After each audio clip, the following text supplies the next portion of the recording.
ఈ రోజు మనం పొదిలిపట్నంలో రైతు ధర్నా కార్యక్రమం దగ్గరకు వచ్చాము. ఒక రైతుని అడిగి మనం తెలుసుకుందాం. పెద్దాయన, ఇక్కడ ఈ సంవత్సరం కూటమి ప్రభుత్వం వచ్చినాక రైతుల పరిస్థితి ఎలా ఉంది? ఈరోజు మనం పొదిలిపట్నంలో ధర్నా కార్యక్రమానికి మాజీ ముఖ్యమంత్రి వైఎస్ జగన్మోహన్ రెడ్డి గారు వస్తున్నారు.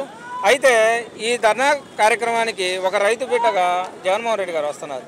అయితే మీకు రైతులకి పోయిన గత ప్రభుత్వంలో రేట్లు ఎలా ఉన్నాయి, ఈ ప్రభుత్వంలో రేట్లు ఎలా ఉన్నాయనేది ఒకసారి చెప్తారు. రైతు ఉంటేనే లేబర్ ఉంటారు, రైతు బాగుపడితేనే లేబర్ బాగుపడతారు.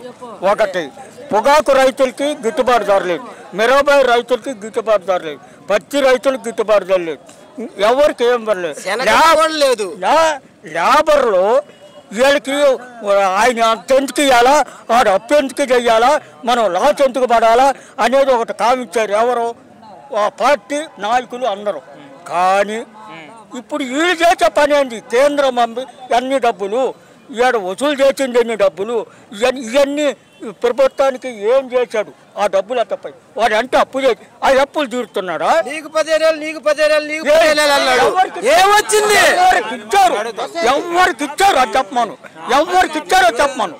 ఎవరికి ఊపు కన్నారా తీసేస్తాయి, అమ్మఒడి అన్నాడా, దేవుడు బడి అన్నాడా, ఇంకోటి ఏంది? ఇదిగో మళ్ళీ గ్యాసు సంవత్సరానికి 3 అన్నాడు, వాళ్ళ పార్టీ వాడికే ఇచ్చాడు. ఎవరికి ఇచ్చాడు? చూపి ఎంతవరకు చేస్తామని ఆయనే చేస్తామని. అదేమంటే ఫలాలు మేము దగ్గర అని చెప్తున్నాడు.